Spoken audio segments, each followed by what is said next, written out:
Saudações a todos, esse é o nosso Podcrim, seu podcast exclusivo em matéria criminal. Estamos aí no nosso segundo episódio dessa primeira temporada, uma temporada que contará com 5 episódios, serão 5 temas diferentes, serão 5 enfoques diferentes. Trouxemos no episódio passado e de logo eu gostaria de agradecer a aderência de todos ao nosso podcast. Foram muitas mensagens de carinho, muitos elogios, as visualizações surpreenderam, né? Se superaram todas as nossas expectativas, tanto a nível de Instagram como de YouTube. Eu quero lhe agradecer pessoalmente por isso, que o podcast é feito para nada mais, nada menos do que para nossos espectadores, para quem consome e irá consumir ainda o nosso conteúdo. E hoje, assim, a gente veio com o primeiro episódio com o Dr. Ricardo, delegado da Polícia Federal aqui na Bahia, e o professor Leandro Gesteira. E hoje estamos aqui com nada mais, nada menos do que um grande defensor público que integra as fileiras também da nossa Defensoria Pública da Bahia, nossa tão estimada Defensoria Pública da Bahia. Eu sou um fã do trabalho da Defensoria Pública, Maurício. Eu acho que a Defensoria Pública carrega consigo um dos serviços mais nobres da democracia, eu não tenho nenhuma dúvida disso, onde a gente vê ali, de forma nua e crua, o acesso à justiça para qualquer pessoa, literalmente, né? Vocês fazem um trabalho brilhante, a gente vai conversar aqui sobre esse trabalho, vai falar sobre as dificuldades também, que eu sei que vocês têm muitas demandas ainda passíveis de serem atendidas e eu acho que são demandas caríssimas, pelo pouco que eu já ouvi, pelo pouco que eu ouço assim, os defensores clamar por algumas melhoras, por algumas conquistas que vocês ainda almejam. Eu estou aqui vou fazer uma pesquinha rápida aqui.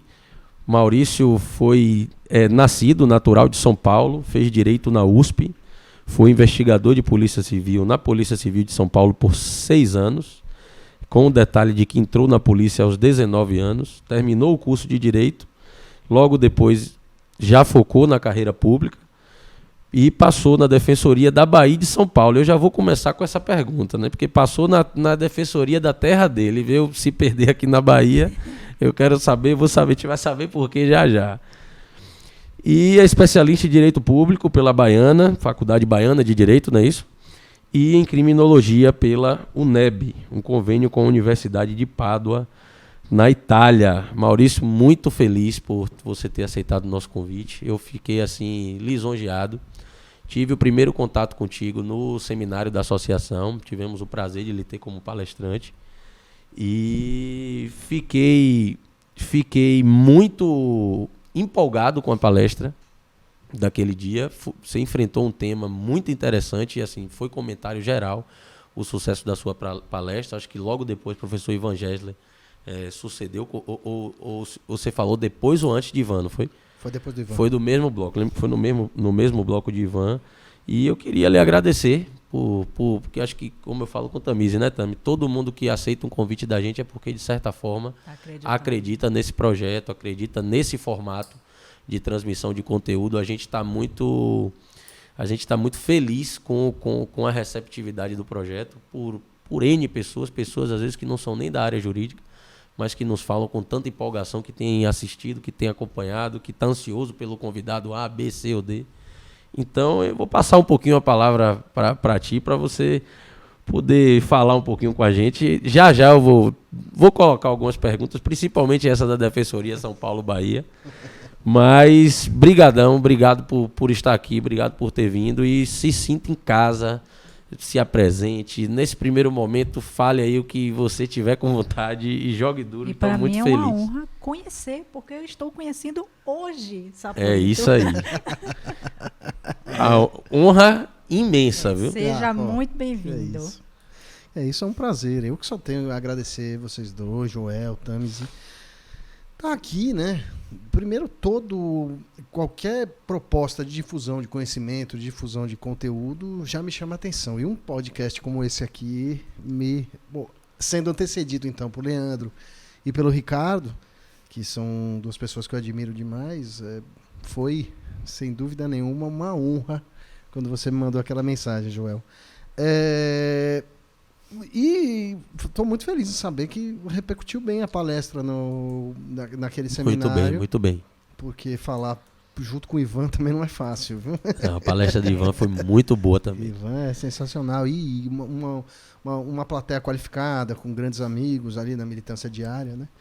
Eu que sou defensor público aqui há 15 anos já, na Bahia. Já tem um tempinho, né? Tem um tempo. Cheguei em 2007, janeiro de 2007.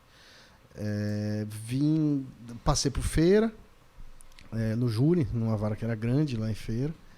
E trabalhava com... a competência, né? Eu era defensor público com atribuição lá, era júri, tóxico, acidente de trânsito, delito de imprensa, né? Que existia a lei de imprensa, não tinha sido declarado constitucional ainda, e execução penal. Eu adoro execução penal. Era uma Sua primeira, então, foi Feira, Maurício? Foi Feira. Na verdade, foi Ipirá. A primeirazinha foi Ipirá, mas bati e voltei. Houve uma mudança de gestão na Defensoria Pública. Meu primeiro trabalho mesmo foi em Feira. Aí fiquei lá em 2007. Em 2008 eu vim para cá para trabalhar com execução penal. Fiquei os primeiros 6 meses. Na época a gente atendia ainda... Onde é o Fórum Criminal era o IPRAGE. Não sei se vocês lembram. Lembro do IPRAGE, sim. Era o instituto que geria, né, o tribunal. A gente tinha uma sala lá, junto com a vara de execução penal. E... era um puxadinho da vara de execução penal, a gente arrumou uma sala, um computador, uma mesa que a gente dividia. Eu, a doutora Fabíola, o doutor Lauro. E a juíza era a doutora André Mara. Doutora André Mara. Tá na vara de violência doméstica hoje. Uma amiga, uma pessoa que eu gosto demais. E depois saímos de lá. Aí, em meio de 2008, eu fui fazer um trabalho com delegacia de polícia. A gente criou um serviço, tinha muito preso em delegacia. Então, o Senasp deu uma verba para a defensoria, a gente comprou um carro na defensoria, eu fiquei equipado de alguns estagiários, uma sedezinha pequenininha, computador, e a gente rodava todas as delegacias da capital. Todas. Então, toda hora a gente estava em delegacia, atendendo preso, acompanhando oitiva, quando estava acontecendo algum flagrante a gente acompanhava. Ah, que massa.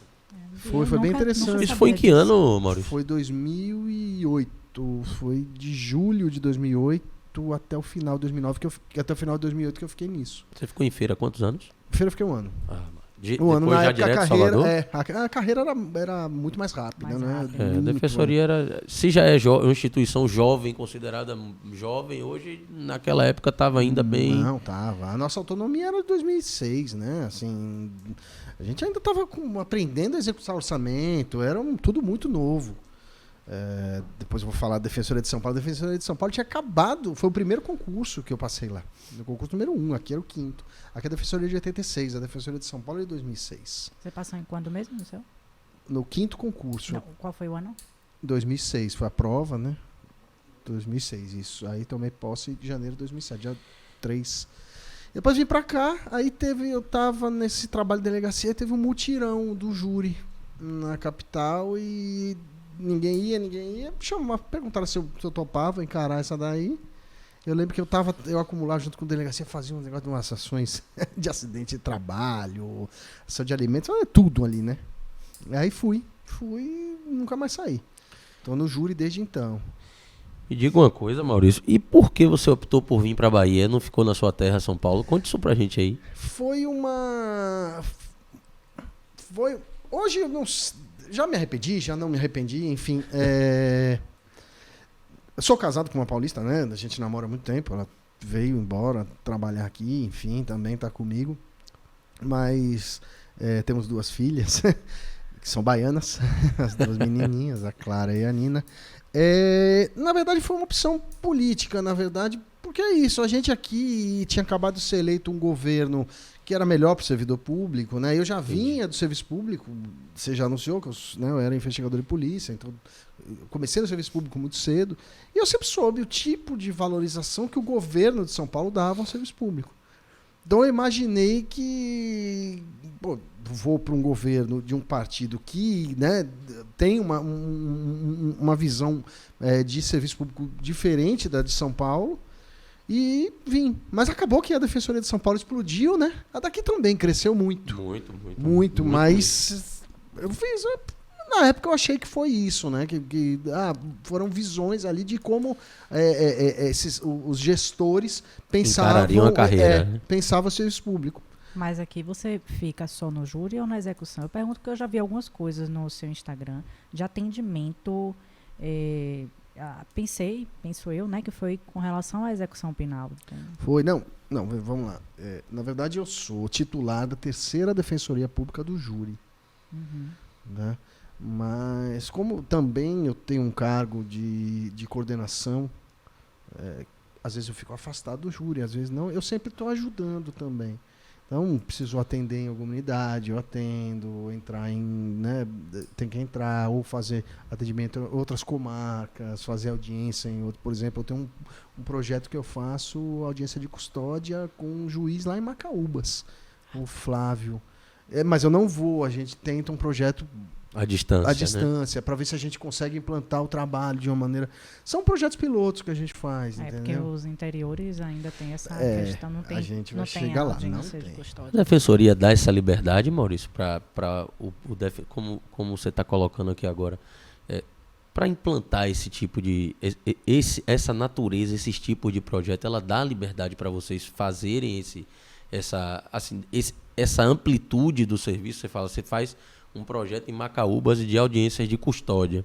E isso é comum na defensoria ou são setores que planejam essas questões, ou cada defensor pode eventualmente estar... Não, são setores que planejam. Isso, né? Eu entendi. eu tenho um cargo de coordenação para exatamente pensar projetos. Entendi. Né? Ficou Então claro a gente agora. faz, aí proponho, faço esse projeto piloto, aí já fiz uma proposta, né, de implantação, aí é estudado, enfim. Não, são setores. Óbvio, a gente busca, então, se você está numa comarca, principalmente quem está no interior, né? Se você está numa comarca do interior, você é um defensor de Feira de Santana. E aí você tem um preso que está precisando, ele está preso agora. Não me vem na cabeça nenhuma comarca. Vou usar Juazeiro, que, né? Então você é defensor em Juazeiro. E você tem um preso em Centro Sé, por exemplo, que não tem defensoria pública. E você tá vendo que o cara tá lá jogado há não sei quanto tempo. Na delegacia. Ou mesmo no presídio em Juazeiro. Aí você, claro, ninguém vai te impedir de você fazer um pedido para essa pessoa, de você tentar uma liberdade para essa pessoa, de você entender o que está acontecendo com esse processo. Não há nenhuma proibição e até há uma liberdade para você fazer. Você tem que buscar ajudar as pessoas. A nossa ideia é ajudar. Lógico. Mas pensar projeto, não. Pensar projeto tem que ser, são setores específicos, porque todo projeto gera um custo, ainda gera tem uma burocracia, enfim. Lógico que tem que se avaliar a viabilidade também, Exato, obviamente, fazer o estudo. Me diga uma coisa, Maurício. Você sempre quis ser defensor? Quando você começou a pensar em seguir a carreira pública pós-formatura em Direito, você sempre quis a defensoria ou o que estava na sua cabeça era uma outra carreira? Não. Primeiro, eu entrei na faculdade em 97. Não se falava em defensoria pública em São Paulo. Pegar livro de constitucional, né, que a gente estudava, ninguém era o manual do Manuel Gonçalves Ferreira Filho. Não, Isso não é de meu tempo não, viu, também. Não é do seu tempo, é do meu e não é do seu. Não me vergonha. E não era citado defensoria pública, não era um assunto. Era um órgão, claro, estava lá na Constituição, mas ainda como órgão, uma advocacia pública, né? Tava um puxadinho da advocacia Até pública. porque eu sou mais nova, mas na minha época era mais difícil a gente falar sobre o concurso da Defensoria Pública. O que vinha sempre na mente era a magistratura, o Ministério Público e carreira policial. Exato. Carreira policial também estava em decadência na minha época, entendeu? Era magistratura MP, aí depois começou a Polícia Federal a chamar a atenção das pessoas por conta de salário, mas carreira policial estava... Hoje a gente vê um crescimento muito grande, né, da procura por carreira policial. Verdade. Mas na minha época era uma carreira em decadência. Na minha graduação, eu era o único investigador de polícia do meu ano, o único. Assim que fiz a graduação, e depois tinha mais um ano acima e um ano abaixo. E por estar investigador, a carreira de delegado de polícia nunca lhe encantou? Pois é, eu entrei na faculdade de Direito como um requisito para ser delegado de polícia. Entendi, perfeito. Né? O que é? O que você quer ser quando você... Eu quero ser policial. E qual a carreira mais bacana? Delegado de polícia. O que precisa ser para ser delegado de polícia? Precisa fazer direito. Então vou fazer direito. Foi esse o caminho trilhado. Quando abriu o concurso, eu prestei. E eu confesso para você que lá dentro é uma carreira muito bonita, mas não é uma carreira estritamente jurídica. Lógico que não. Não é.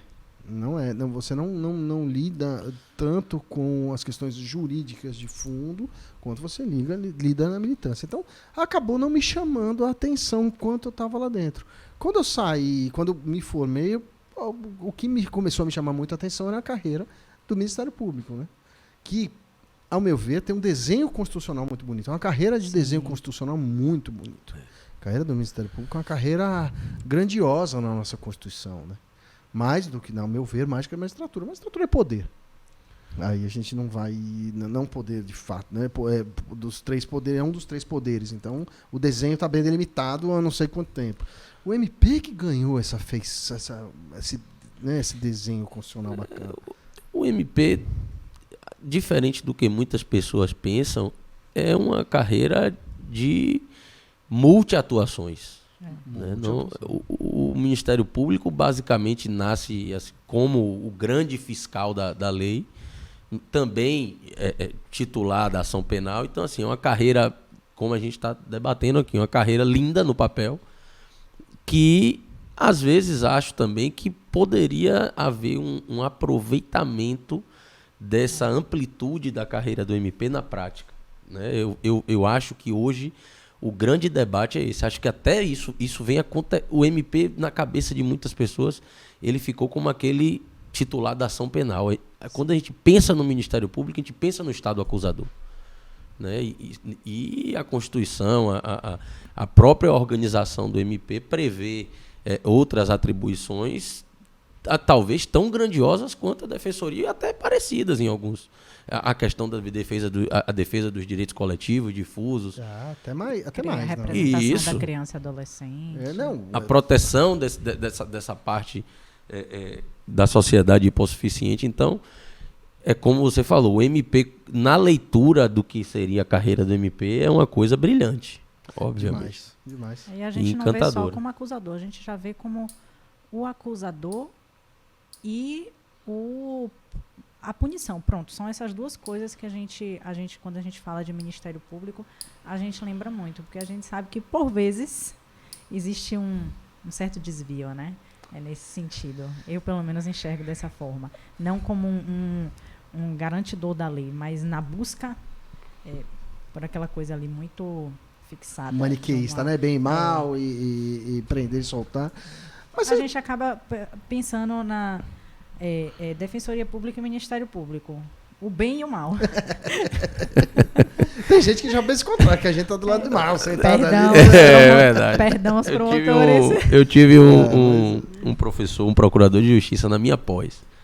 Aí disse que quando ele era promotor, ele contando a história que ele chegou para um colega promotor. Não, um colega promotor chegou para ele, almoçando, tomando café, enfim, falou assim: rapaz, mas eu fico possesso quando eu vejo que eu não tenho jeito, eu tenho que pedir absolvição. Aí que ele olhou pro cara e fez assim: rapaz, não, eu fico feliz. Porque, rapaz, às vezes a gente vê ali que não foi aquele rapaz, não era aquele sujeito mau que a gente pintou no início do processo. Eu fico feliz. Ah, não, eu não fico não. Eu fico chateado quando eu tenho que pedir uma absolvição. Então, assim, cada pessoa também absorve. Tem pessoas que tomam a carreira para si de uma forma que outras não tomam. Acho que por isso que tem perfis de promotores, né? Mas tem da defensoria também, né? Se você pegar hoje o movimento lá dentro, você tem um movimento também que... a gente está aqui no podcast criminal. Né? Então a gente vai pensar em defesa criminal sempre. Lógico. Mas você tem um lado da Defensoria Pública que vai buscar também um certo punitivismo, não tem jeito, quando é cometido contra vulnerável, quando é cometido contra algum grupo minoritário, você tem também o lado da Defensoria que vai buscar, de alguma forma, usar a lei contra aquela pessoa. Então, lógico. Assim, é o senso médio, né? Eu não vou aqui... É isso, eu sou um fã da carreira do Ministério Público. Eu também acho a carreira belíssima. Sou um fã. Mas é óbvio, né? Você, dentro dessa carreira, como a nossa também, a Defensoria, você vai reproduzir senso comum de sociedade. Lógico. Sim. Uma sociedade masculinizada, uma sociedade branca de classe média. Você vai reproduzir esse senso. E esse senso é um senso que bandido tem que estar na cadeia, entendeu? Perfeito. E é isso. Como eu posso dizer, para você ver, né? O senso médio comum pensa... Outro dia eu estava comentando até com a mãe de uma amiguinha da minha filha, o que eu fazia. Ela falou, então você defende bandido, você está do lado ruim. Você tem também quem pense diferente. Lógico. Eu fiz uma brincadeira uma vez, que nas audiências por videoconferência na pandemia, às vezes uma brincadeira um pouco aquela cutucada irônica, má, né? Que às vezes você não sabe quem está julgando e quem está acusando, né? Uma coisa, já que não está escrito, não tem posição na sala, você não sabe. Aí recebi como resposta no Instagram, e a gente também não sabe quem é acusado e quem é o seu defensor, entendeu? Também fazendo paralelo, criminalizando a defesa faz parte dessa imagem também. Eu que sou defensor do júri, né? Isso é muito comum. Você fica, imagina naquela proposta que você tem do júri, tá lá o juiz ou a juiz, tá lá a autoridade judiciária, tá o MP ao lado, lá em cima, nesse desenho que a gente tem aqui, e a defesa cai abaixo, junto com o réu. Então, ou ré, enfim, ali, mas naquele desenho do tribunal. Então você tem. Mas a defensoria está passando também por essa aumento de atribuição e racionalização do serviço, entender direito do seu papel, faz parte de todas as instituições. Lógico, e cada integrante, cada defensor, cada promotor carrega consigo aquela questão da inexistência da neutralidade.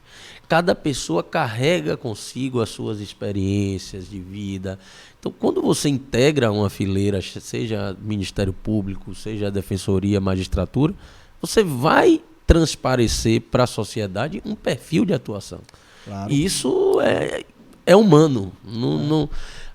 De fora, nós, dentro de uma racionalidade técnica, humana, de criticarmos aquele perfil, acho que isso também é democrático. Sim. Eu posso olhar para um promotor de justiça, achar que a atuação dele ou é mais dura, ou é mais branda, ou que ele é mais até um fiscal da lei do que um acusador. A gente vê, tem promotores que são acusadores natos e tem o meu absoluto respeito.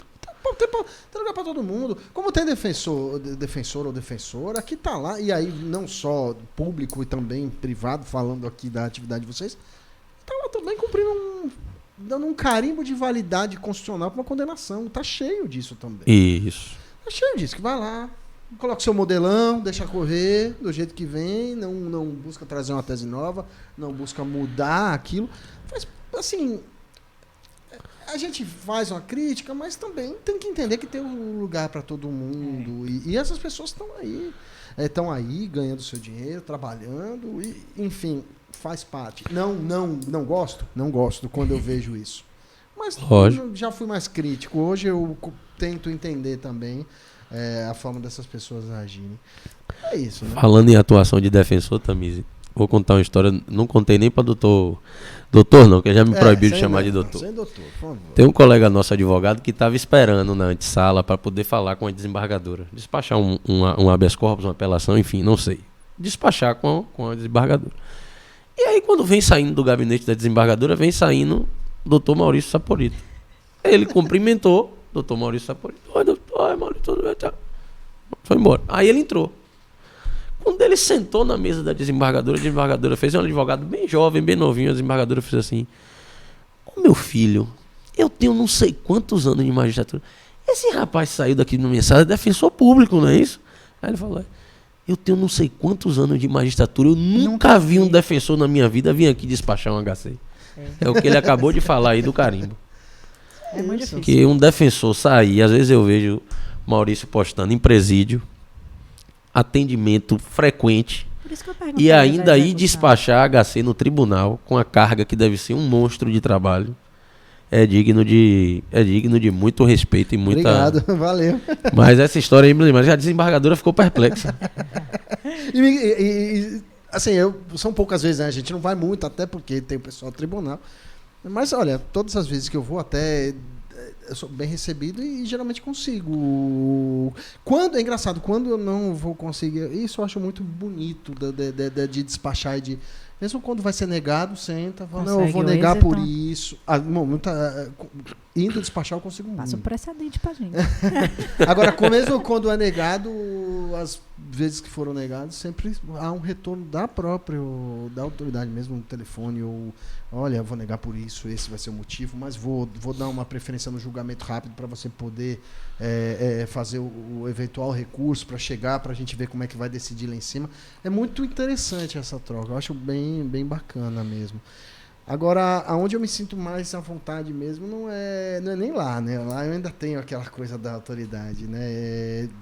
Sempre há um respeito muito grande. Lógico. Toda a estrutura, né? É. Acho que atendendo em presídio é um negócio, você vê ali A realidade, a né? a realidade mesmo. E eu procuro atender sempre dentro do pavilhão, né? Assim, quando eu vou, não fico na minha sala esperando, não. Toda unidade a gente tem a salinha da defensoria, né? Quando eu consigo entrar, eu atendo na grade, eu prefiro.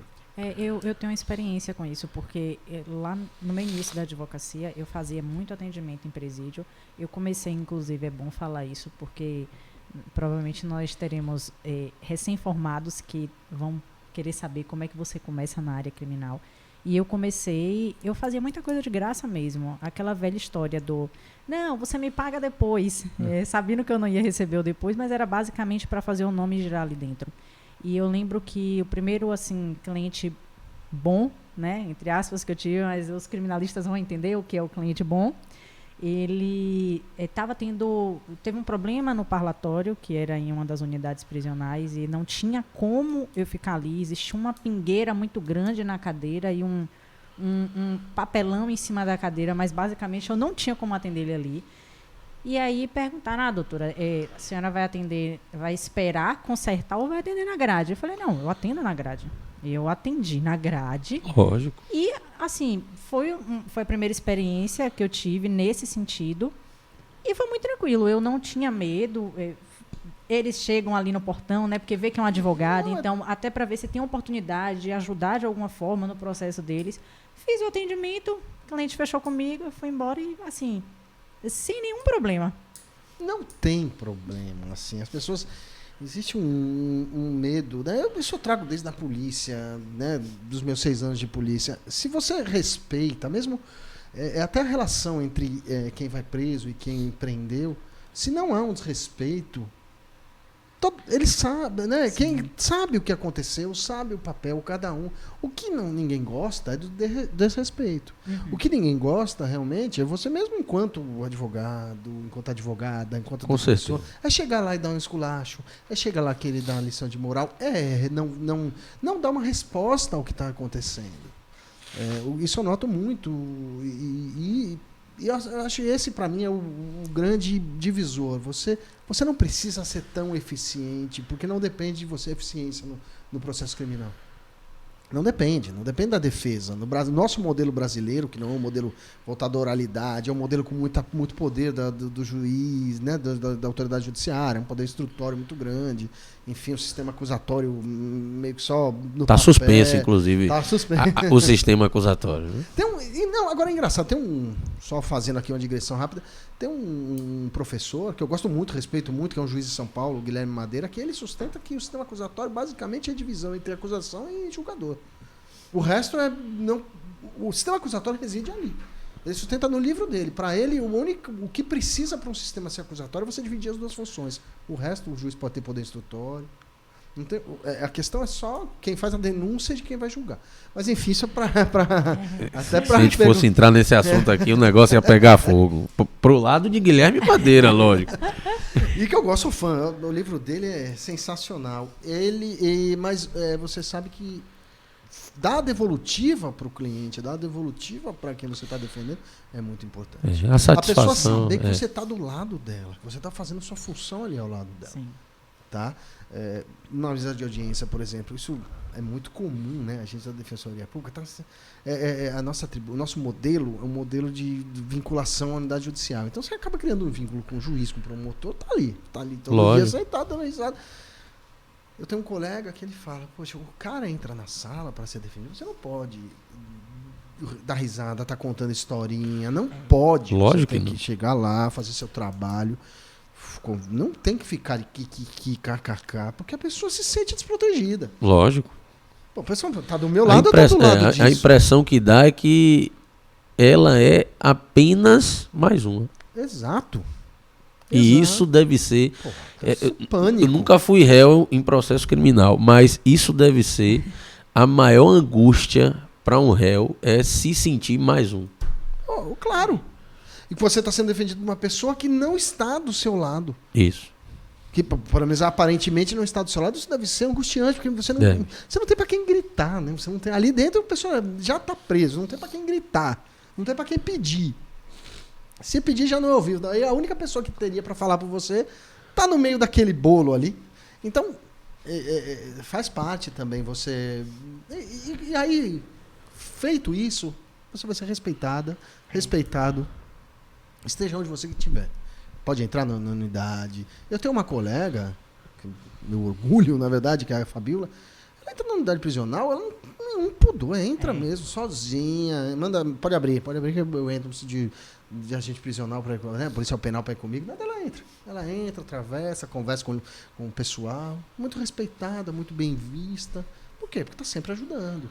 Tá sempre, nunca dá esculacho, não trata mal, trata bem, faz o seu trabalho e vai embora. E a forma de se posicionar também, né? Que tem isso. A gente sabe que tem muito problema de advogados que acabam se envolvendo de alguma forma, mas aí também vai da postura do advogado, da forma que você se porta com o cliente. Eu posso dizer que eu nunca tive problema com nenhum cliente. Não, também não. Sentido. Nunca tive nenhum problema com cliente. Principalmente porque eu sou mulher. Então, muitas pessoas, mas e como eles, de alguma forma, dão em cima de você, alguma coisa do tipo...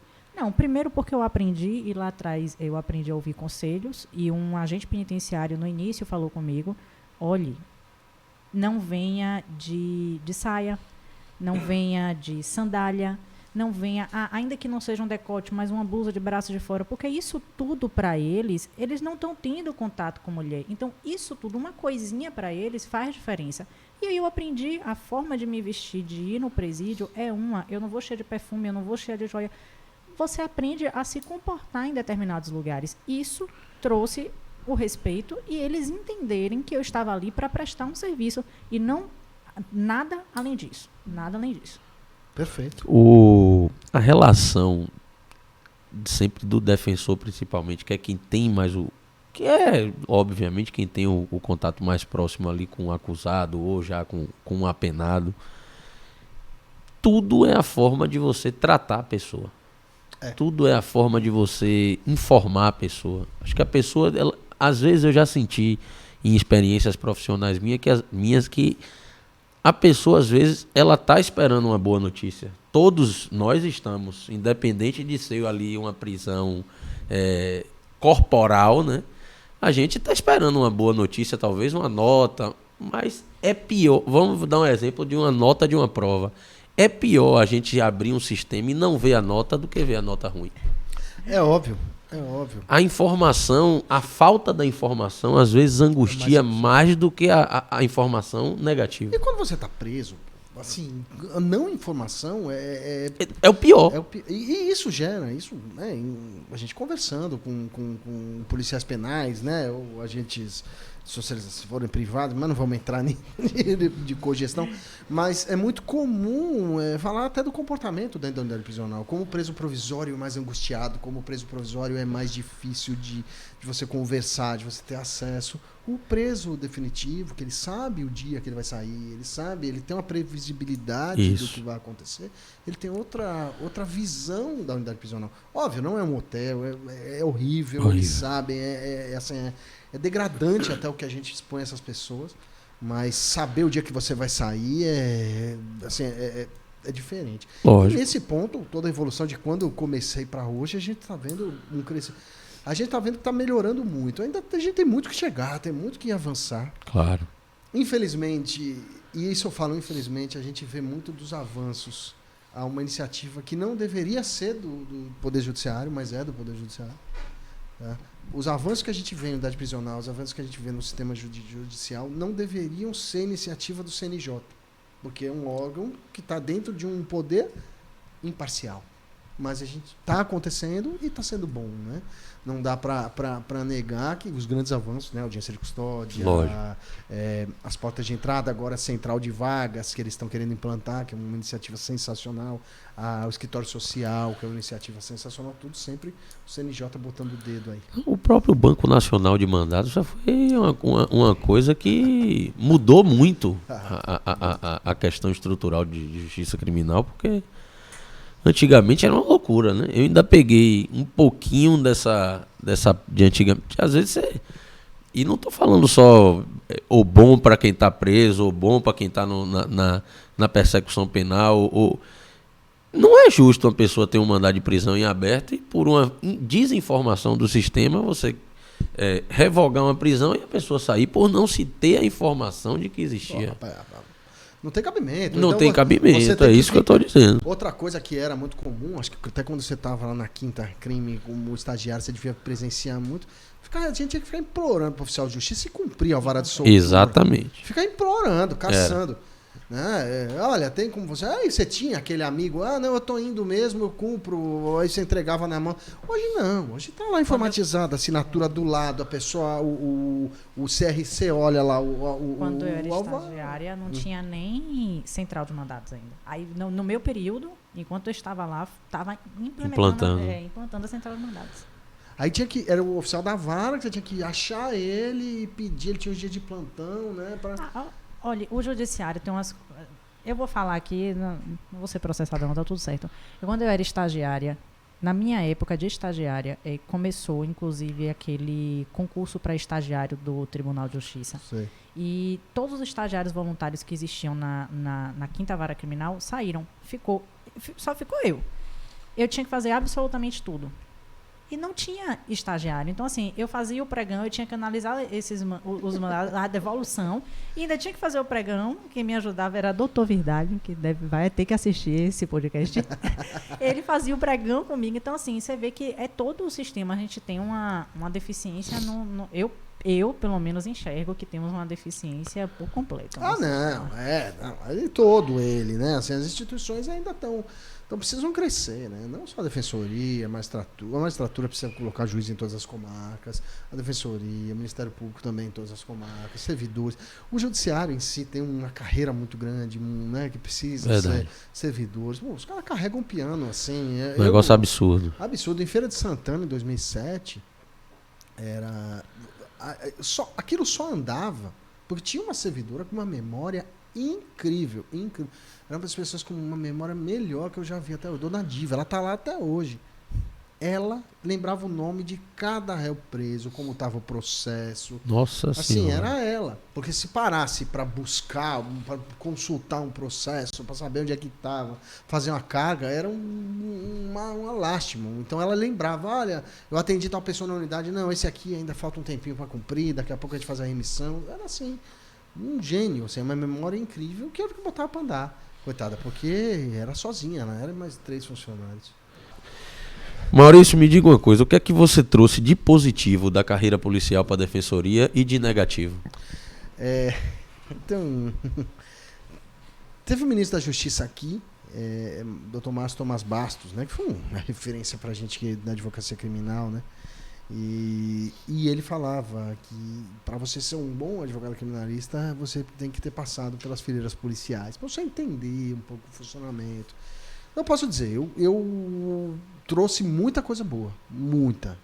As amizades, hoje mesmo ainda conversava sobre uma prisão que aconteceu que um colega meu de São Paulo fez e depois ele descobriu que o cara era inocente, que ele estava martirizado, que ele estava cansado desse modelo arcaico de investigação que tinha. Hoje eu ainda conversei com ele no WhatsApp. Então as amizades, as não amizades, né? O que de errado você viu, o de certo que você viu, tudo isso foi uma construção de caráter. Agora, realmente, eu passei por uma fase de desconstrução, né? Porque eu entrei na polícia muito novo, eu sempre tive uma visão muito punitivista da coisa. E aí você começa a ver, né, que não está certo, que você está sempre perseguindo os mesmos, que você está sempre retroalimentando o sistema, que é sempre aquela população mais vulnerável que você acaba vulnerabilizando mais. Tudo isso eu trouxe de bom. E para o júri é muito bom você Conhecer, trazer as né? experiências, claro. Você explica, olha, eu estive lá, funciona desse jeito, ou não funciona, ou deveria funcionar de outra maneira. E a paixão pelo júri nasceu a partir de quando? Onde foi que o júri lhe tocou no coração, assim? Na verdade, comecei a fazer a convite do nosso mestre recém-falecido, Raul Palmeira. Grande Raul Palmeira, Grande né? Raul, porra, uma perda aqui, o coração fica na mão.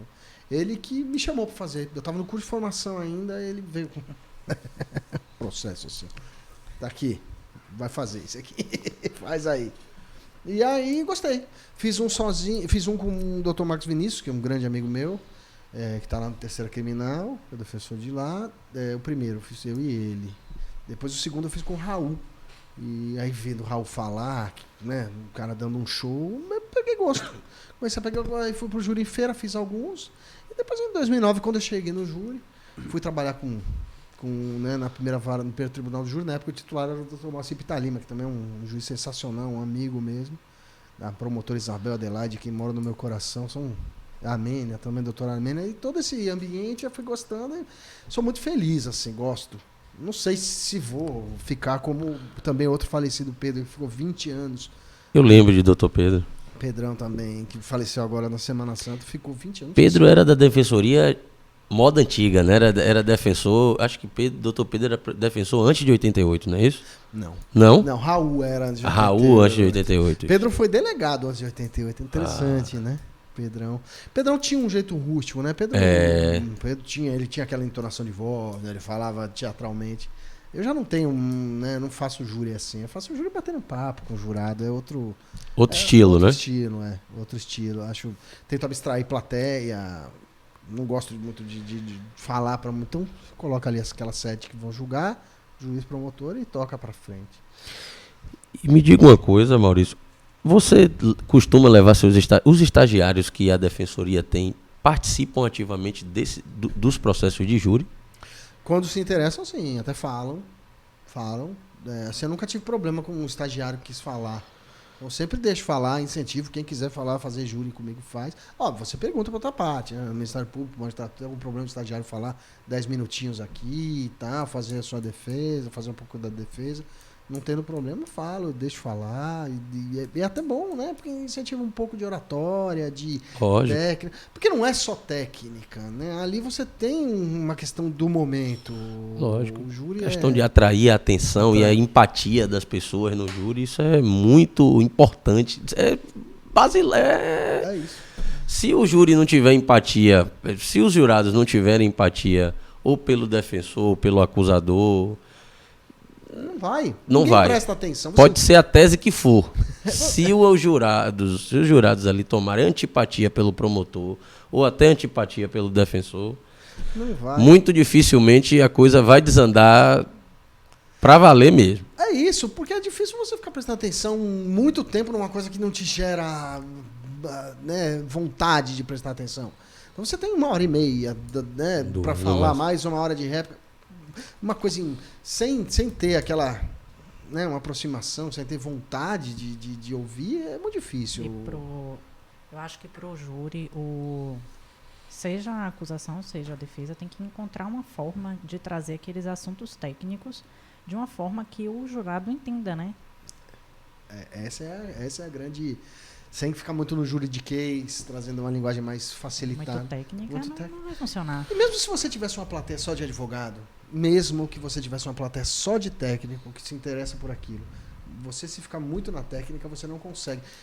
Vamos para uma aula de direito, ninguém consegue prestar atenção naquilo durante 2 horas sem parar. Não consegue. Você dá uma abstraída, entendeu? Então, só que no júri não dá, a vida de uma pessoa que tá lá. Quais foram as fontes que você buscou assim para se preparar?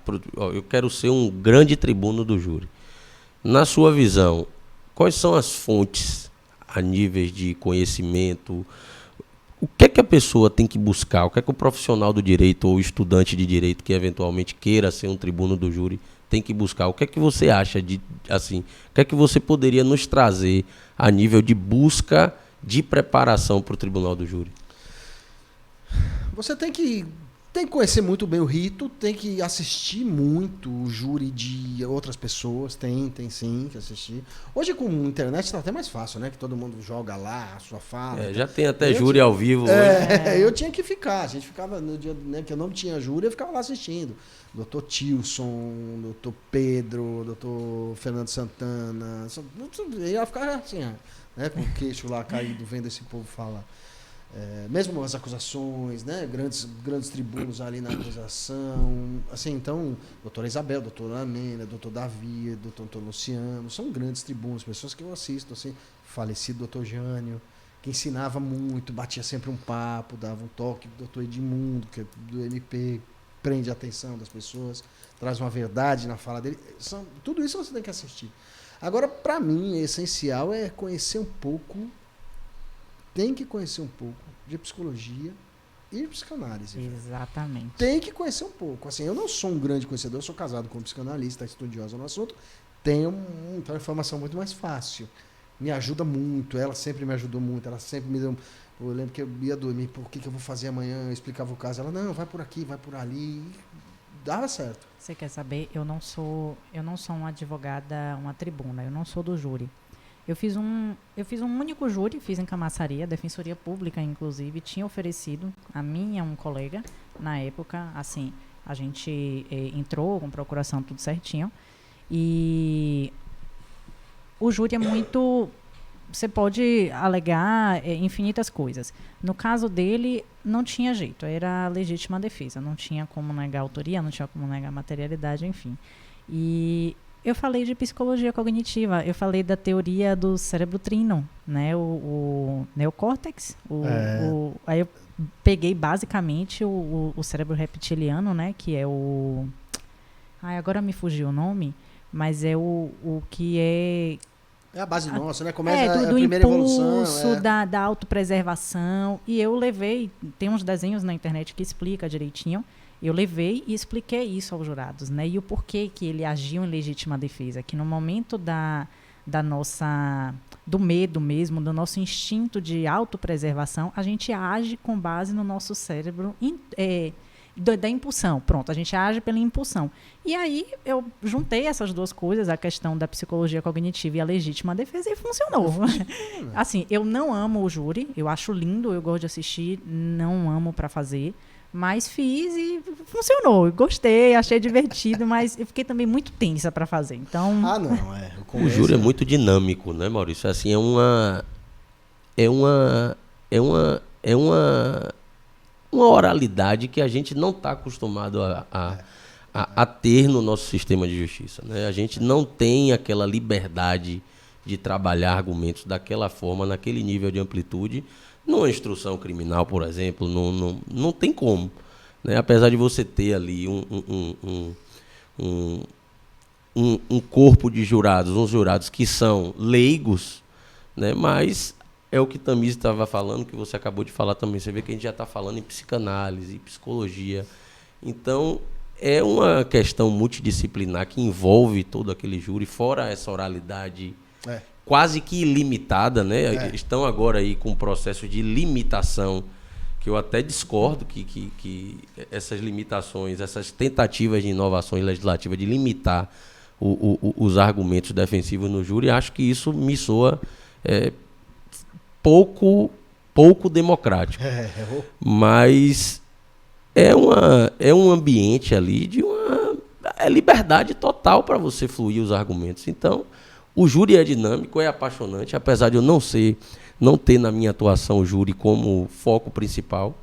Acho que eu estou com Tamise também. Eu acho que eu só me recordo de ter feito um júri em Catu. Deu certo também, a gente conseguiu a desclassificação para lesão corporal. Dentro do que estava desenhado nos autos, foi uma grande vitória. Mas, assim, admiro muito quem faz júri. E, principalmente, essa parcela da advocacia criminal que é louca, cega, apaixonada, amante, doida pelo júri. E é uma boa parcela, viu? Assim, tem um pessoal que vive aquilo ali, que gosta. É porque, na verdade, você tocou num ponto, né, João? A gente não é acostumado com essa oralidade ampla, com a solução. Você entra, quando você começa um plenário do júri, a decisão vai sair naquele dia. Assim, correndo tudo bem, né?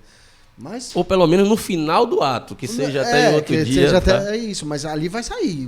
O ato não vai acabar sem uma decisão. Sem uma decisão, é isso.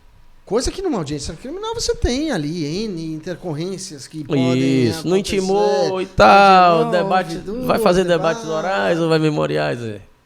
E tudo isso você ganha, assim, você consegue se preparar, escrever, passar no papel aquela mensagem, enfim.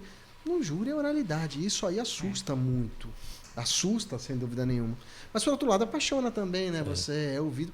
Hoje mesmo, agora, sobre essas limitações, ainda hoje, antes de vir para cá, eu encontrei o Gustavo, né? Que é meu grande irmão de defensoria pública aí, Gustavão. E ele vai fazer um júri pesado quinta-feira. E a gente estava conversando sobre falar da vítima no plenário, que hoje você não pode mais, você tem algumas limitações. Sobre essas limitações aí. É aquilo, não tenho na minha atuação diária processo do tribunal do júri. Tenho até, já tive algumas atuações na parte do sumário, que é aquela parte onde ou vem uma sentença de pronúncia, ou uma impronúncia, uma desclassificação, enfim, que é uma instrução comum. Ali é uma instrução processual dentro do que a gente está acostumado a nível de processo. De instrução. E quando assim, a gente fica acompanhando as notícias, tudo, que eu comecei a ver esse crescimento de inovações legislativas, de proibir algumas coisas no júri. Acho que até que eu vi um vídeo de Tamizzi no Audiência. Tem um vídeo dela que é bacana. Tamizzi se revolta com a é juíza ou é juiz? Não, a lei, a Mari Ferrer, né? Isso. Eu falei, então é melhor. Eu falei com o juiz, eu falei, excelência, então é melhor não fazer perguntas. Porque todas as minhas perguntas estavam sendo indeferidas porque disse que eu estava revitimizando. Atacando a vítima. Mas se a vítima estava mentindo, eu queria contradizer ela. Era só isso que eu queria fazer. É exatamente isso que eu estava conversando com o meu colega hoje. Por exemplo, vou dar um exemplo que a gente pode se deparar, né, já que é um pod criminal e vamos trazer aqui uma coisa muito técnica. Já tem um movimento falando que você não pode juntar os antecedentes criminais da vítima. Oxi. Você não pode. Porque você estaria falando mal da honra. Eu não estou nem entrando em... A gente não está falando aqui de feminicídio, né? Que a ideia toda nasceu por conta de violência sexual, violência, que é você usar aquele argumento de autoridade sujo mesmo. Isso ninguém concorda.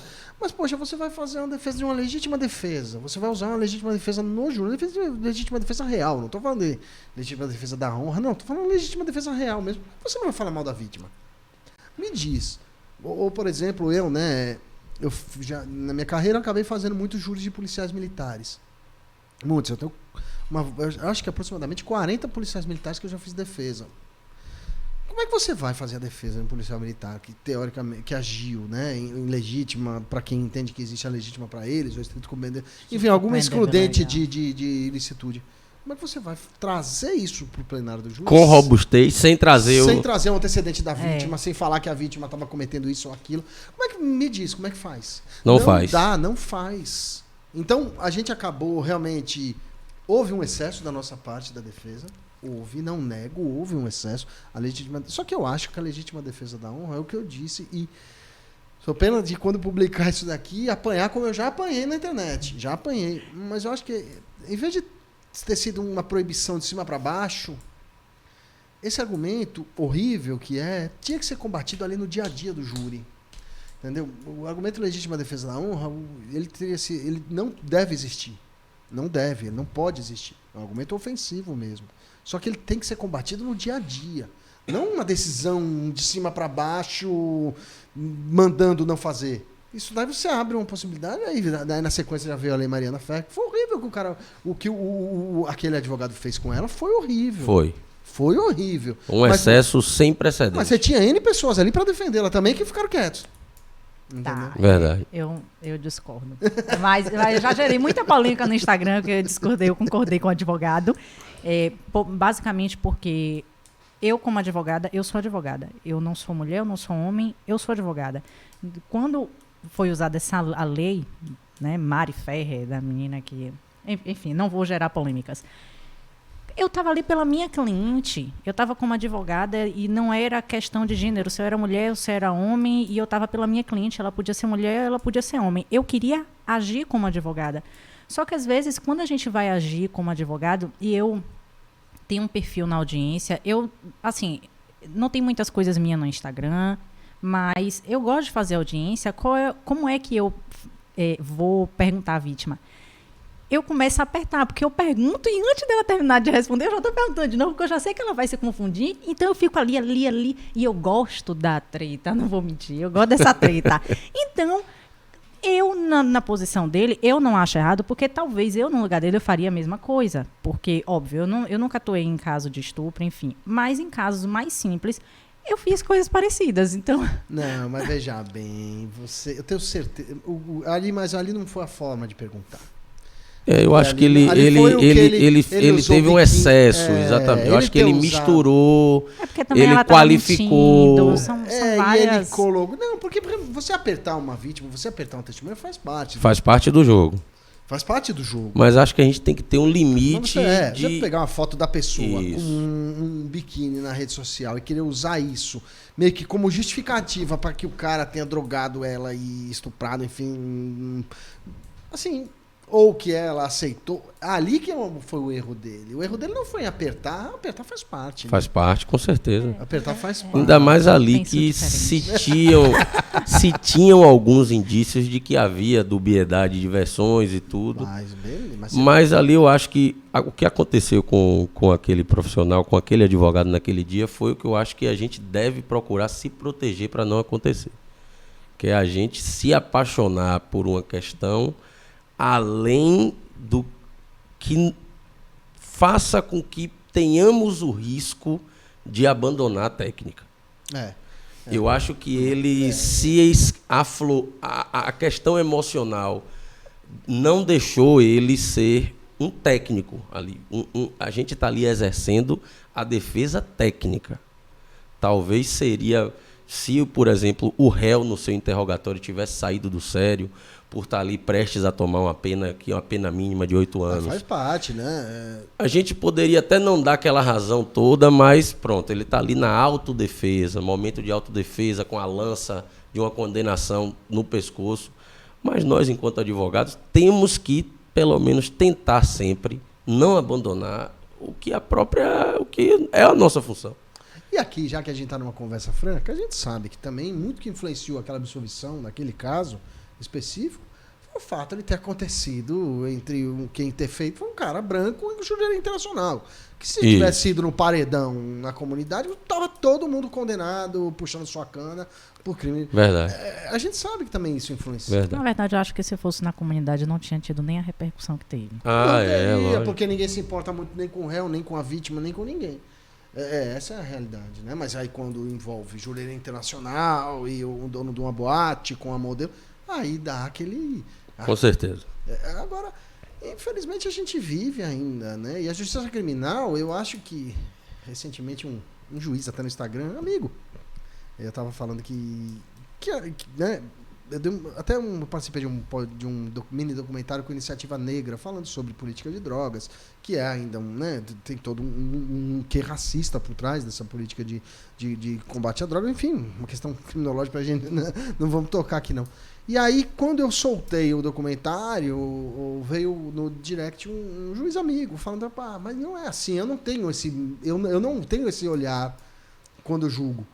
Eu falei, eu entendo, mas o que chega pra você vem já pronto. Isso. Entendeu? Eu falei, você não tem esse olhar, você julga de acordo com o que tá vindo pra você e aplica a legislação e pronto. Então, mas eu tenho certeza que meus colegas também não. Eu falo, mas sim. E muitas vezes a própria o policial não tem esse olhar, mas a estrutura leva ele a fazer isso, entendeu? Então, bom, enfim, a gente... é um debate interminável.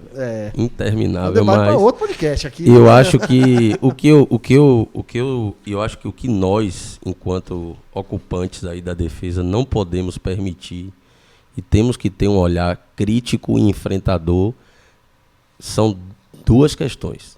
A primeira é a criminalização da nossa atividade. Isso nós não podemos aceitar sob hipótese alguma. A criminalização do advogado criminalista é que devia ser, não estou falando para se tornar mais um crime não, que eu também sou contra esse negócio de tudo que acontece faz um crime novo. popularmente falando, criminalizar a atividade da advocacia criminal é um crime. Sim. Eu digo assim, quando você fala, pô, isso é um crime, não estou querendo que faça outro crime, não. Pelo amor de Deus, chega de crime. Tudo agora tem que fazer um crime todo dia. E se a gente ficar... Paixão pelo direito penal, né? Se a gente ficar nessa, acontece, cria um crime, acontece, cria outro crime. Não vai dar, isso não adianta, está comprovado que não adianta. E a limitação da nossa atuação. Porque a gente sabe que tem questões que nós temos que ir até o fim da linha, até o fundo do poço, para tentar ali puxar um gancho de uma dúvida, para tentar ali até esclarecer, dar cara ao processo de absolvição, porque o processo sempre chega com cara de condenação. Eu sempre costumo dizer isso. Ouvi até de Alexandre de Moraes da Rosa. O caderno já chega pronto para condenar.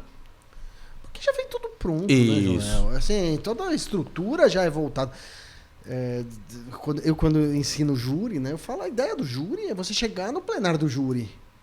A ideia do processo penal, ele é todo pensado para você chegar numa sentença de mérito condenatória. Sim. Né? Isso. Da mesma forma que o júri não é, o júri é diferente, mas é todo ele. Então, você querer matar ele na sentença de pronúncia, não vai ser a regra.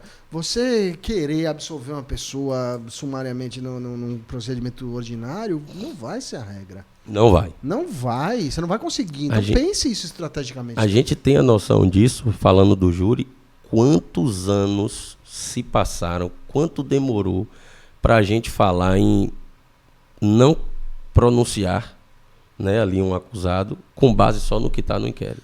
Falar em dúvida pro réu numa sentença de pronúncia. Olha quantos anos se passaram para...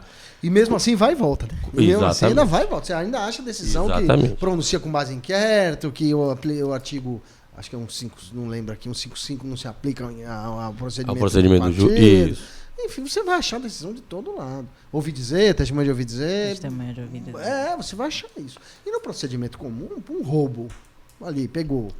Aí leva aquele reconhecimento ridículo, ninguém aprende, a cadeia de custódia, um monte de erro, mas termina com condenação. Vai se passando por cima de tudo. Você Exatamente. bota 15 preliminares, da atrapalha, são todas, porque, de fato, eu peguei uma, não esqueço até hoje, eu substituí numa vara criminal aqui, peguei uma decisão, a guia, quebra da cadeia de custódia, não teve nenhuma, né? Aprendi, o cara foi pego, um popular pegou, teoricamente pegou a faca que ele estava roubando no ponto de ônibus, apresentou para a polícia. Falei, não teve, né, nenhuma preservação da cadeia de custódia, nada, absolutamente nada. O policial pegou, jogou aquilo no porta-luva da viatura, tudo isso. O juiz, né? O juízo, vou falar em juízo para não falar o gênero. O juízo chegou e me respondeu, não, mas eu rejeito a preliminar porque, independente de não ter sido respeitado o 158A, de fato era uma faca. O que nós temos é que a certeza que era uma faca e que foi usada. Então, para que tem o 158A? E é isso que você vai ver, né? Você vai ver que o procedimento é feito para se condenar. O caderno. O caderno. Alexandre de Moraes da Rosa que falou. O caderno já chega pronto para condenar. E é isso que. E se a gente não sacudir, bater, virar de costa, vai dar em condenação, pode ter certeza. Mas se você apresenta uma resposta de 2 folhas, não rola testemunha. Pede vai dar diligência. condenação. E isso é um grande. Isso você aprende com o tempo, que não adianta, você tem que fazer alguma coisa, tem que dar uma gritada. Não tem Ou então, dúvida. ainda que você deixe estrategicamente para a audiência, você ir preparado para a audiência, você saber o que você está fazendo. Outra coisa também, né? Assim, e o procedimento, e o processo depois de virar digital está bem mais fácil, porque quando era físico, meu amigo, você fazer isso aí com um monte de processo no mesmo dia, como defensoria, há pouco eu posso dizer, era difícil se preparar, viu? Tinha que chegar 2 horas antes, pegar processo, anotar do lado, tal, quando você não conseguia fazer carga. Fazendo carga. Fazendo carga, e aí servidor de cartório não queria fazer carga, porque não é chato fazer carga, ele leva, então. Hoje não, o processo digital você abre, você se prepara, na hora da audiência você está com ele lá, se esqueceu alguma coisa você vai consultar, é outra pegada. Vamos encaminhando aqui pro... Eu tenho Antes da gente passar aqui para o próximo ponto, eu queria pedir desculpa aos telespectadores, que meu colega, ele tá com a voz assim, ele tá fazendo um ensaio, entendeu? Para dublê do Pato Donald. Eu tô. Hoje eu tô mal. Mas vim. É isso que importa. Eu disse, eu falei o quê? Tamires, se eu pudesse, mas não vamos remarcar, não vamos fazer. Ele tava cantando no Instagram no final de semana. Aí eu falei com a noiva dele, eu falei, poxa, vou botar ele pra cantar no podcast. Aí me aparece aqui com essa voz de pato rouco. É isso aí. Eu ainda tenho que aguentar isso aqui. Tá certo. Tá bom, tá tudo certo. Só antes de passar pro último ponto, a gente não falou hoje ainda dos nossos parceiros. Vamos falar aqui. Nossa produção querida, vamos jogar nossos parceiros na tela aqui, que sem eles, nada feito. Gostaríamos de agradecer ao Sejais, Centro de Estudos Jurídicos Aras, melhor curso para estudar para OAB, para concurso público. Eu fiz 1 ano inteiro de Sejais e foi a melhor coisa da minha vida. Aprendi muitas coisas que eu não teria para advogar. Tem também muitos cursos de pós-graduação. Gostaríamos de agradecer também ao Júris Bahia, portal de notícias jurídicas. Todos os dias trazem boas notícias para a gente, notícias jurídicas, notícias que são muito bem analisadas antes de serem publicadas. Agradecer ao nosso grande parceiro, Felipe, da Law Design, um trabalho voltado a soluções jurídicas para advogados e escritórios de advocacia. Todo tipo de trabalho de marketing, logo, Instagram, administração de rede social. Sigam Law Design no Instagram. Quem cuida de tudo isso aí é o nosso parceiro Felipe, grande parceiro do nosso podcast. Pronto. Agradecer também a Rede Outlight, empresa do meu grande amigo, dos meus grandes amigos, né? Iveson e Ivan Lopes. Trabalham com mídia exterior na nossa cidade aí há mais de 20 anos. Outdoor, painéis de LED, front light, e no futuro próximo, já estamos finalizando essa parte da mídia exterior, estaremos eu e minha querida parceira Tamise Mendonça estouradíssimos aí pela cidade de Salvador nos painéis de LED. Vamos dar continuidade aqui, vamos enfrentar o último ponto. Que bate-papo bacana, viu, Maurício? Valeu, eu que tô gostando muito. Me diga uma coisa, antes da gente entrar no último ponto. Candidatos à Defensoria Pública hoje, pessoal que está hoje aí nessa luta, nessa guerra dos concursos, o que esperar da carreira de defensor público, o que é glamour demais, o que é glamour de menos, o que esperar da carreira da nossa querida Defensoria Pública, o que é que uma pessoa que pretende entrar tem que saber antes de entrar para não se equivocar? Eu acho que o primeiro ponto, e aí primeiro, é uma carreira muito bonita, é uma carreira muito bacana. E como você disse mesmo, né, a gente ganhou também um desenho constitucional. Claro, não é um Ministério Público, nem queremos ser, mas nós ganhamos um desenho constitucional de bastante crescimento. Então, temos muitas atribuições, mesmo as ações coletivas, enfim. Agora, o primeiro ponto que você tem que saber quando você quer ser defensor ou defensora pública, prestar um concurso, é você não vai ser juiz nem promotor. É o primeiro ponto. E outra coisa, o serviço público não é uma loteria, né? Não é uma quina que você ganha de vez em quando, né? Uma quina da loteria que você ganha no Vara-Crime. Pro pessoal que não pegou essa parte dos bastidores, quando eu era estagiária lá na 5ª Vara Criminal, nós ganhamos a quina da Mega Sena. Mas não tô milionária não ainda. Ainda. É trabalho. Você vai ganhar 30, 40 anos de trabalho para trabalhar em prol de alguém. Então tem que atender, tem que gostar de atender, gostar de fazer. Mas é um trabalho muito gratificante, é um trabalho muito legal. É uma luta, né? É uma luta ali na militância diária, é uma luta institucional, por crescimento. Ainda não é uma carreira que está pronta. Agora, se tivesse que dar um conselho para quem está começando agora, olhem com bons olhos. É um concurso legal. É uma carreira bem democrática, então ainda as decisões são tomadas coletivamente. Hoje mesmo eu saí de lá, estava tendo reunião do conselho, que as decisões são todas tomadas.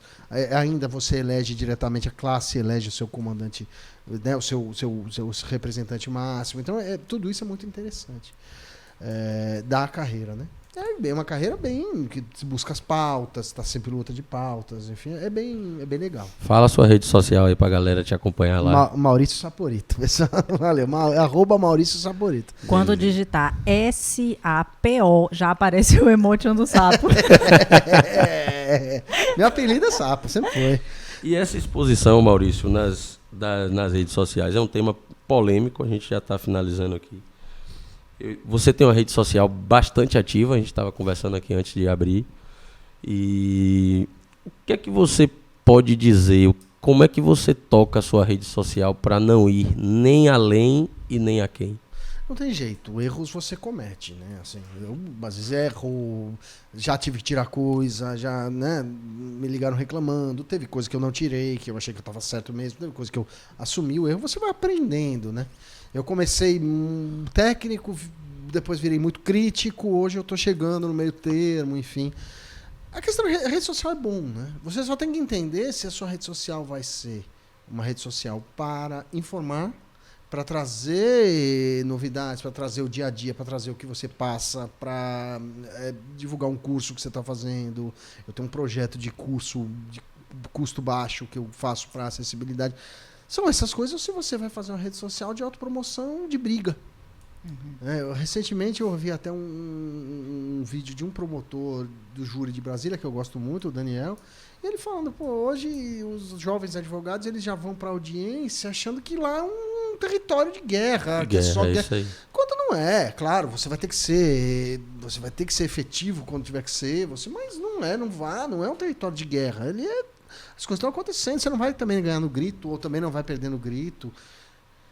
É um ambiente de conquistas, né? Um território que você tem que conquistar, mas não é só na luta, às vezes é no convencimento, no argumento, às vezes não mais no convencimento, no argumento, enfim. A rede social tem que tomar muito cuidado com isso. Outra coisa que eu procuro, e até o Virdalho outro dia me mandou um direct falando, você é um dos únicos que eu vejo que fala que quando tomou uma pancada no júri, e eu falo, porque o pessoal não perde, né? É interessante que... Eu já falei sobre isso, falei inclusive com o professor Fabiano Pimentel. Falei com ele que nós, enquanto advogados, óbvio que ele está num patamar distante ainda, que eu espero chegar lá, mas eu comentei com ele, com o professor Fabiano, via direct também, que é importante nós advogados, que já temos, eu vou fazer em 2023 10 anos de advocacia. Já disse aqui que ele é velho. Tá me chamando. Tamires tem quantos anos? De advocacia? 6 anos e um pouquinho. Você e tá se achando nova. Ainda sou jovem. Não é mais jovem advogado. É até 5 anos. A anuidade da OAB já virou. Já virou. Já. E eu tava falando para ele assim, professor, nós temos que mostrar derrotas também na rede social. Sim. Porque a profissão sofre uma exposição glamourizada excessiva. Como se ali fosse um ambiente de muita grana, muita glória, muita vitória, quando na realidade quem está no dia a dia sabe que não é. A advocacia, se você passou sua carreira ganhando o tempo inteiro, ou você não era advogado, ou você estava gravando um filme, enfim. A advocacia é porta na cara, derrota, e você tem que saber lidar com essas questões. Porque se a gente expõe para um estudante de direito que é só sustentação oral, que pediram vista, mudaram o voto do relator, que você ganhou de 3-2, que chegou no júri, que você reverteu tudo, que esse tipo de coisa acontece, é possível, com muito trabalho, com muito preparo, acontece, mas temos que deixar claro que essa não é a regra, né?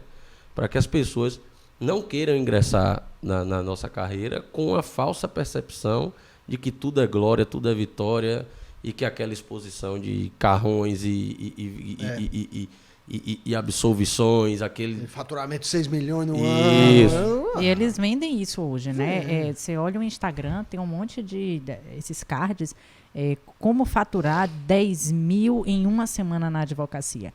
Eu me recordo que eu sou ainda bem distante de marketing digital. Hoje eu já posto algumas coisas, porque eu gosto muito de estudar, então ouço até, você tem que postar Reels, ninguém fica lendo as coisas que você posta. Eu vou continuar postando, porque eu não estou me incomodando se as pessoas não estão lendo. Eu estou postando e eu estou gostando e vou continuar. E eu, lá em 2000, acho que foi no início da pandemia, em 2020, eu consegui uma liminar de Marco Aurélio e revoguei a prisão de não vou me alongar no cidadão, mas era um cliente bom, e Ele tinha 1 ano e 8 meses preso e eu consegui uma liminar de Marco Aurélio. E revoguei a prisão dele na vara do combate ao crime organizado. E aí, algumas advogadas, não, mas você tem que fazer marketing, você tem que postar isso, você tem que... porque isso é muito bom, você é muito boa. Sim, eu sou uma boa advogada, vale constar. Mas, assim, o fato de eu ter conseguido uma liminar no STF de Marco Aurélio, eu não tenho... Eu falei na época, eu não tenho 10 liminares. As coisas não são assim. Eu acredito que, óbvio, o meu trabalho foi bom, eu levei precedentes bons no meu habeas corpus, mas teve a sorte também. Claro, então, assim, eu não tenho como... eu não tinha como chegar e expor isso como se, eu sou a melhor advogada e fazer uma propaganda muito grande em cima disso, no sentido de, vou me promover com isso e vou trazer muitos clientes para mim com isso, porque, assim, é um início. Eu não tinha nem 5 anos na época de advocacia. E eu tenho muito isso. Eu sei que hoje existe uma crítica muito grande com relação a essa questão de você não precisa ter 5 anos de advocacia para ter autoridade. Mas a questão não é você ter autoridade. A questão é as experiências que você tem. Porque eu ainda acredito, ainda que a gente esteja nessa globalização toda e as informações muito rápidas, que se você não tem um tempo de experiência, então se você não passou por várias coisas naquela profissão, seja em qualquer profissão, você não tem como... transferir isso, né? Com a responsabilidade devida. É complicado. Como é que eu ia trazer um negócio... porque eu tive uma liminar... O cliente era muito bom, a liminar foi muito boa, foi um habeas corpus substituído. Ele afastou a súmula 691, então assim... Foi muito bom, mas eu não tive 10 coisas disso para chegar e dizer, faça dessa... Não, eu tive sorte. Então, cara, vamos com um pouquinho de calma, porque você acaba criando uma ilusão muito grande naquelas pessoas que ainda estão começando e acham que, advogada, que mulher, ela conseguiu eliminar e... Não é assim, sabe? E as pessoas estão adoecendo por conta disso, porque olham e acham que e não é. Quando a gente vai ver a realidade nos bastidores, meu Deus. É cada indeferimento de liminar bonito que só. A maioria é indeferimento. Que bom, a gente pode falar que a maioria é indeferimento. A maioria é indeferimento. Você perde muito mais que ganha. É óbvio. Lógico. Professor, obrigado. Valeu, Joel. Rapaz, foi bacana demais. Diga. Antes da gente terminar. Eu queria que ele falasse só uma coisa sobre os júris que são transmitidos ao vivo. Qual é o impacto disso para o processo em si? Pergunta super bacana e atual. Você me pegou, na verdade. Eu tenho... Assim, é óbvio, né? É um processo público, não há... Né? A publicidade é a regra no processo penal e tem que ser, né? Toda a experiência que a gente teve com não publicidade gera alguma desconfiança.